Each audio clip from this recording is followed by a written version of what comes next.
Hello all, Zysos here. I am still messing around with new Black Widow cards. This week I decided I'm going to test out a deck, an improved version of a deck that I built quite a while ago. I looked it up just before I started, and it's I haven't played this deck since January 31st, apparently. I also played it on the 28th. Weird that I had two streams in that same week, but that's what happened here. So that would have been probably this version here. This was probably the changed version from after that stream.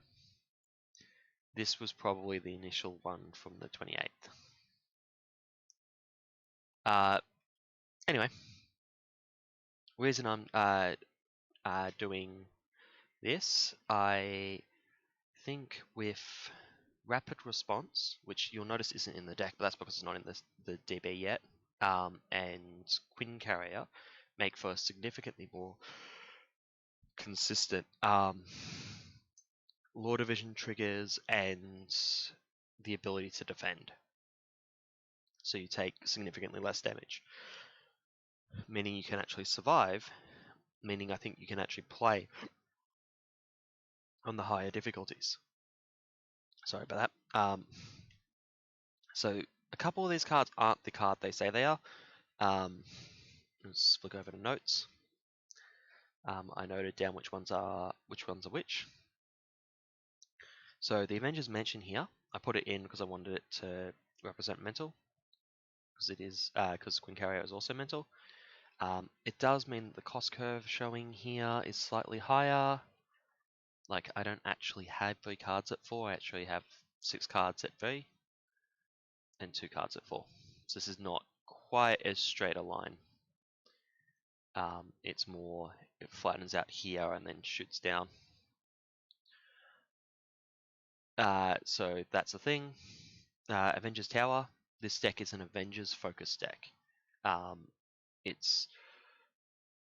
The aim is to try and get 5 Avengers out and use strength in numbers to try and dig into more Gamma Slams, and then use those Avengers to block constantly so that you're not dying in the meantime. And then replay those Avengers each turn for their stats and abilities and whatnot. Endurance, so that you can actually get 15 strength Gamma Slams. There's no reason you should cut endurance from a She-Hulk deck currently. Downtime I have cut from this deck, even though I think they're both quite good. The reason for that is downtime is less percentage useful. Like 5 going to 7 is less useful than 3 going to 5. But I also kind of want to have more control over how much hit points I have because of Gamma Slam. I don't want to recover, end up at go from like 3 to 10, and then I can't get back down to 3 easily. So that's for. Double resource cards. They're all in here, and a couple first aids. They're blue.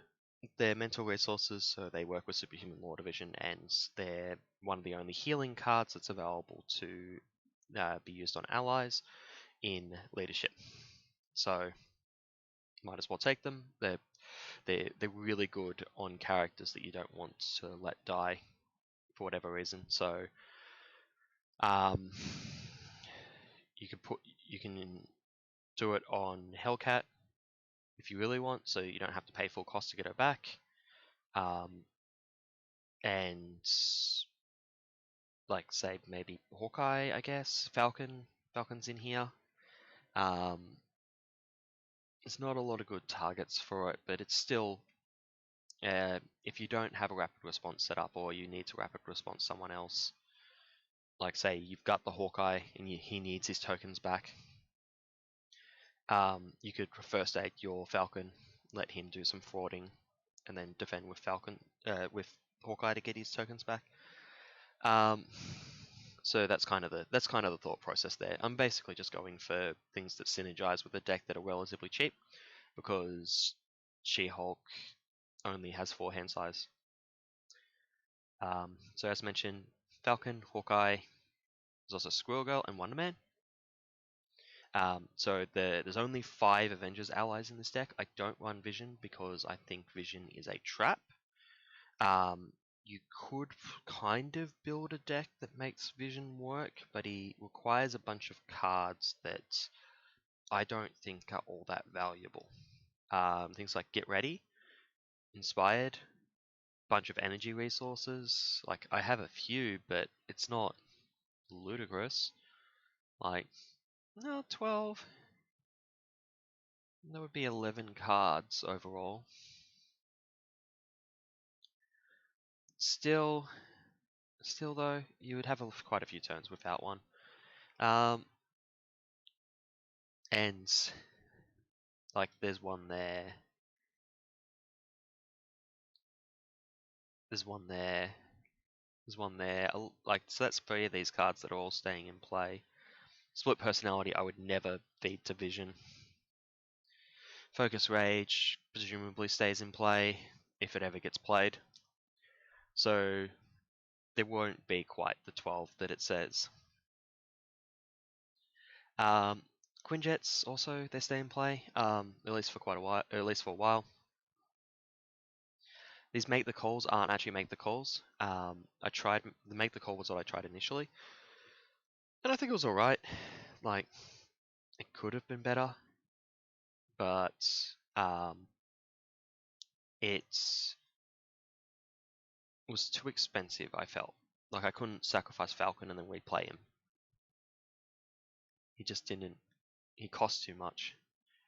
So, to Make the Calls in this deck aren't actually Make the Calls, as mentioned in notes. They are Rapid Response, which is a new card. It's a preparation, max 1 per player.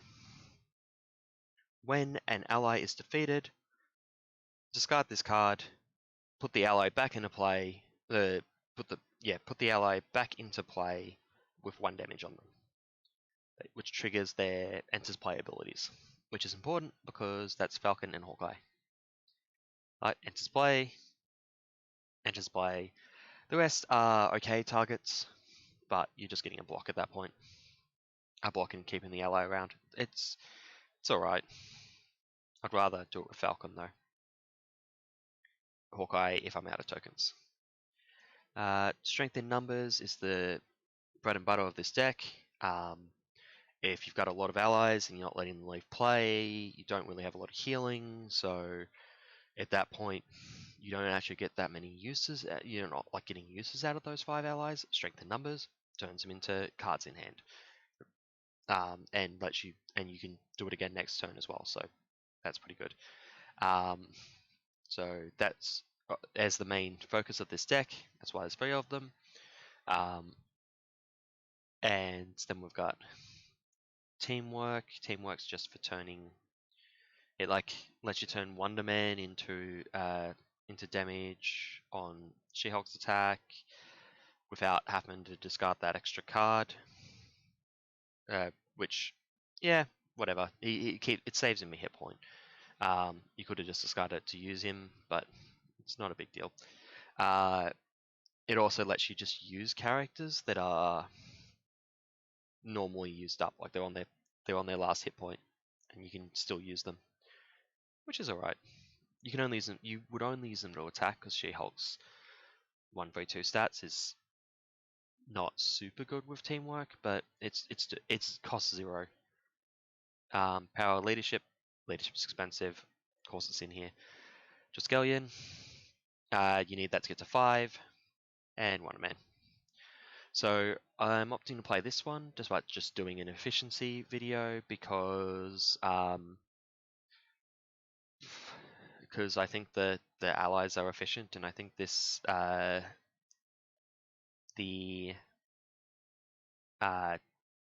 it's not in there, but the rapid response actually, generally speaking, gets you a pretty good efficiency curve. If you can get like Falcon's ability, you can get a block, Falcon's ability, and Thwart out of him every time you play a rapid response, that's 3 cards for, so 2 costs plus the 1 card for 2 thwarts, plus whatever you get off his ability, plus a block. So if you're getting like say 1 off his ability, which I think is fairly standard, I reckon you get 1, maybe 1 on 1.5. It would depend on the deck and modular, etc.